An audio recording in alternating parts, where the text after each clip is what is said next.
For the month of October in 2016, Okay. I worked at Party City as a seasonal job. It It was pretty hectic for the Halloween season, obviously. I got stuck with the night shifts on weekdays since I didn't have early classes. The location I worked at changed its closing hours on weeknights to 11 p.m. during the Halloween season. My shift would start usually at 5 and I'd work till close. The rush would die after 9, and after 10 there would hardly be anyone left in the store. I love going to the especially Halloween on store. I need to do that soon, man. I love this. This is giving me nostalgia, man. Weekdays. Oh, I love Halloween, boys. It's On my like my shift favorite on the day holiday. in question, I love I it. started work at what was referred to as a costume grabber. I would be told on Costume walkie-talkie what grabber. costume and what size to grab so that I could hand it to the Some of customer those and prices they could aren't try it bad for a on. whole ass costume, dude. After it quieted down, and later on in my shift, I was told to start cleaning up the aisles, restocking, and bringing stuff either up It from must or be down to the such a basement. pain in the ass, though. That got dude, tiring to quickly work. because it was a lot of walking up and down stairs. Yeah, I can imagine. Past 10, there were only about 4 of us still working.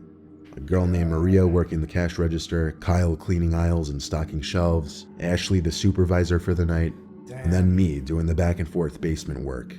Dude, that sucks. The basement was at least connected Homeboy's straight got to the the worst upstairs part of costume it. storage room, so it wasn't a super long walk from the basement. I took a 10-minute breather, then went to continue lugging boxes from the basement up to the costume storage room. Yeah. The lights of the basement had been turned off by someone. I figured Ashley. I flipped the light Why? switch back on, and down into the basement I went. Ooh. As I was lifting a box of girls' costumes, I heard something fall on the other side of the basement. Not to make you think this basement was really big, it was just one big these circle full of claustrophobic boxes with a big pictures, shelf man. in the middle. I This is put down the crazy. box I Boy, is this how it looks like underneath, like with all the storage? That's nuts. Look at all those boxes, man. was holding and slowly peered my head around the shelf. There was someone in a white hooded robe costume with a scary monster mask. What the Of course, I jumped back at fuck? first, then I laughed, saying, "You got me." Whichever of my coworkers was in the costume didn't speak though. They just tilted their head to the side a bit, as if they were still messing with me. I had a feeling it was Ashley at first, even though she would supervise some nights. She was a That clown. would be the worst. You'd never know, Then I mom. realized this person was way too tall to be Ashley, Oh. so it had to be Kyle. I tried approaching him to remove the mask. And then He Kyle, just backed my away G. from me though. Ooh. Then I looked down at the boots on his shoes. The dirty, heavy work boots that I knew for a fact Kyle wasn't wearing. Oh, shit. I started getting the shivers. You. I went back up the stairs without running to avoid suspicion. I shut the basement door and went straight to Ashley, who was talking to Maria by the register. Hey, by the way, I there's a asked, "Where's fucking Kyle?" dude And I literally downstairs. called Like, what's up from a oh. nearby aisle. That's when panic set in. I asked if there was anyone else working that night. She said everyone went home. So I told her someone was in the basement in a costume who didn't belong there.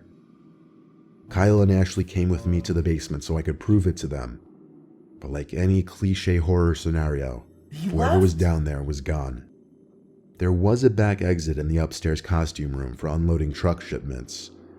It was possible the intruder exited through there. Kyle just wanted to get a Ashley monster. sped through the Shut your security dumb footage of the asses past up. hour and didn't see anyone enter the costume room except for me. But there wasn't a camera in the basement or the actual costume room itself to check that.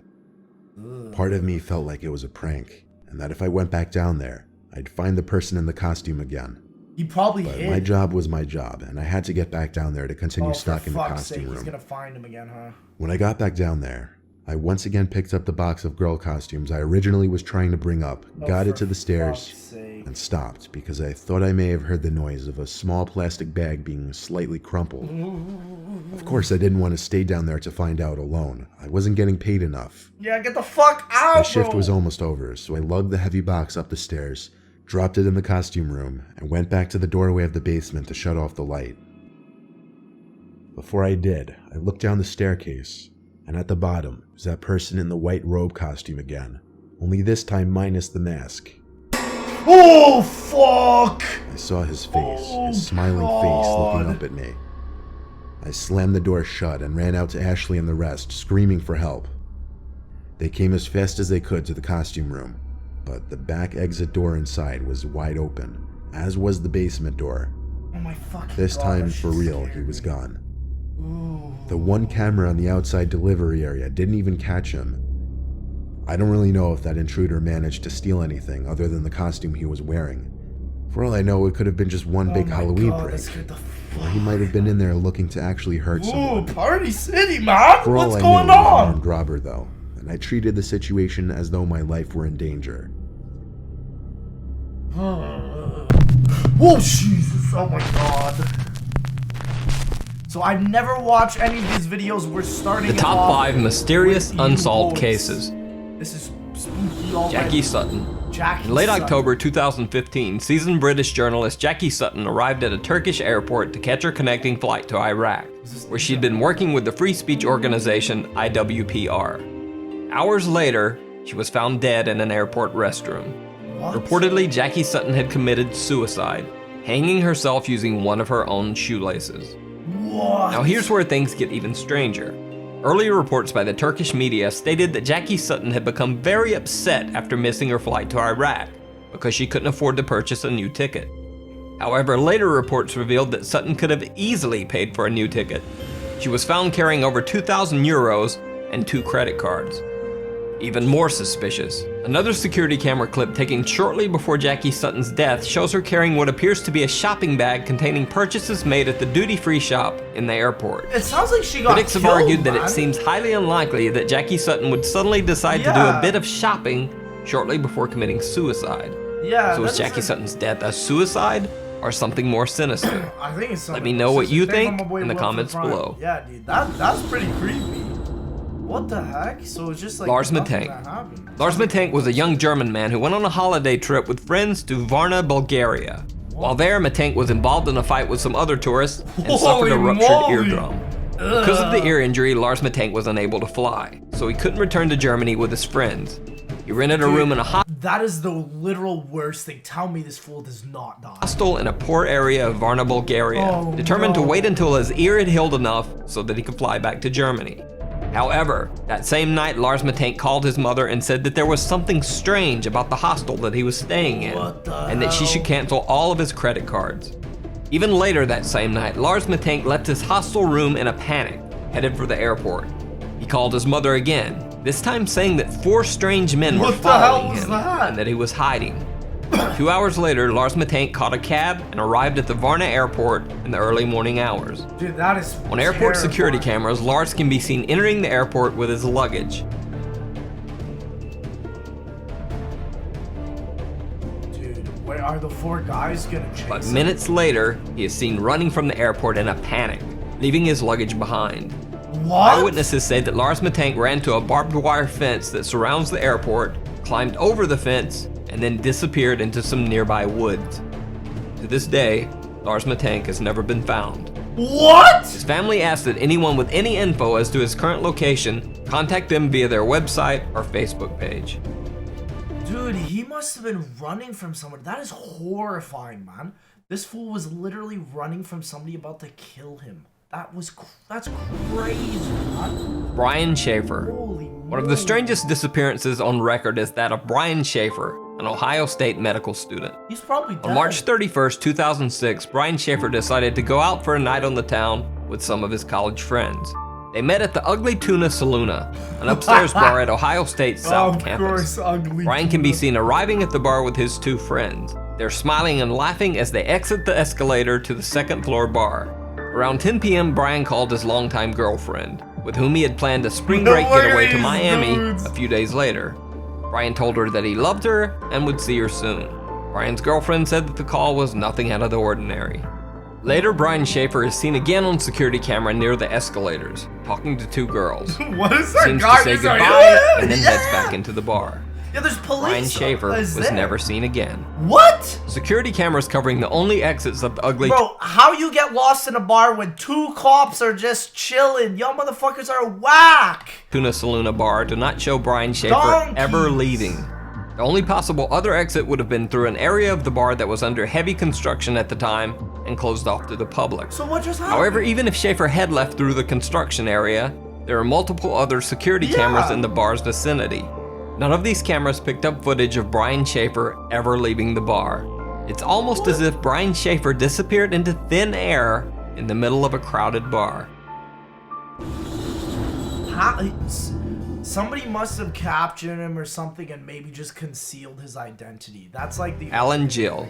On the evening of February 23rd, 2014, Alan Gill took a strange trip through Cornwall, England.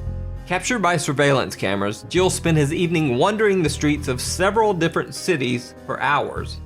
He was seen in Wadebridge, then traveled by bus to Truro, then on to Newquay, then back to Perranporth. No one knows why Alan Gill took this strange trip, or what he was doing wandering the streets of 4 different cities all night. Yeah, dude, what the The next morning, the dead body of Alan Gill was found washed up on the shore of Perranporth Beach. What? Gill was naked except for 1 sock and 1 shoe. But the story gets even stranger. My man must have been on some Alan Gill's drugs. other sock was found wadded up inside his mouth, wrapped in the cord of a pair of earbud-type headphones. Near his body was a black jacket containing a wallet with 95 British pounds, but his bank cards, credit cards, and ID were missing. However, the wallet contained a single bizarre picture: Alan Gill as a child. Even stranger, the jacket the wallet was found in was not the one that Alan Gill had been wearing on the night of his death. What? Initially, Alan Gill's death was thought to just be a very strange suicide. However, an autopsy revealed multiple unexplained injuries to Alan Gill's right hand, chest, and head. Police ruled the death as suspicious. The case still remains unsolved, and no one knows exactly what happened to Alan Gill. The worst part about dying would be to die in an ocean and drowning. Drowning apparently is one of the worst deaths, I think. Is that correct? I think there's like some sort of statistical chart somewhere, chat, where they say like drowning is one of the worst deaths that you could have. Like, it is trash to die by drowning, dude. Because your body essentially just gets all bloated. The Jamison family. As well, you know? One of the most bizarre disappearances in recent history is that of the Jamison family of Eufaula, Oklahoma. Pastor Gary Brandon claims that the Jamisons told him that their home was haunted by angry spirits. The Jamisons said that they had made contact with the spirits of a dead family in their house, and that their 6-year-old daughter Madison often talked to the ghost family's child. The Jamisons said that 2 of the ghosts were called Emily and Michael, and that one of the apparitions had wings like an angel. Allegedly fearing for the safety of his family, Bobby Jamison had asked Pastor Brandon if there were quote-unquote special bullets that he could use to fight off the intruding spirits. Mama playing Dead of the Night! Yo, y'all got those silver bullets, bro. Brandon also said that Jamison mentioned that he had obtained a quote-unquote satanic Bible in order to attempt to ward off the ghostly beings. What? On October 8, 2009, the Jamison family loaded their pickup truck for a trip. They can be seen on their own front yard security camera moving things from their house to their truck. Bizarrely, the family seems to be in some sort of daze or trance-like state, making dozens of trips back and forth from the house to the truck, but never talking to each other once. After loading the truck, the Jamisons pulled out of the driveway and were never seen alive again. What? 8 days later, the Jamisons' pickup truck was found by the side of the road. Locked inside the truck were the Jamisons' wallets and IDs, their cell phones, and $32,000 cash. Also, man, I wish I found that truck! Oh my, 32,000 on the dot? In cash? Oh, bro! Yo, they use anywhere but here, bro. I'm using no but there to get that shit, bro. Also locked inside the truck was the family's small dog, which was nearly dead from starvation. A massive statewide search was launched for the family over the next 8 months. They left the dog? Nothing was found. Multiple theories were circulated. One that Bobby and Sherilyn Jamison had been meth users and had been involved in the meth deal gone bad. This theory would also explain their trance-like state in the final video of the family. Breaking Bad. However, absolutely no evidence of drug use was found when police searched the Jamison family home. They're just crackheads, boys. 4 years after the Jamison family's disappearance, did you see El Camino? No, my girlfriend's actually just finishing up Breaking Bad, so I'm gonna see it. deer hunters stumbled across some skeletal remains in a remote area of the Eufaula Mountains, less than 3 miles from where the Jamisons' truck had been found. The bodies were forensically identified as the remains of the Jamison family. However, the bodies were so badly decomposed that no cause of death could be determined. The reason for the Jamison family's strange behavior and the cause of their death remains a mystery to this day. Dude, but the thing is though, okay, dude, that is actually so horrifying. Why would it be so decomposed like that? To the point where it's like literally only skeletons?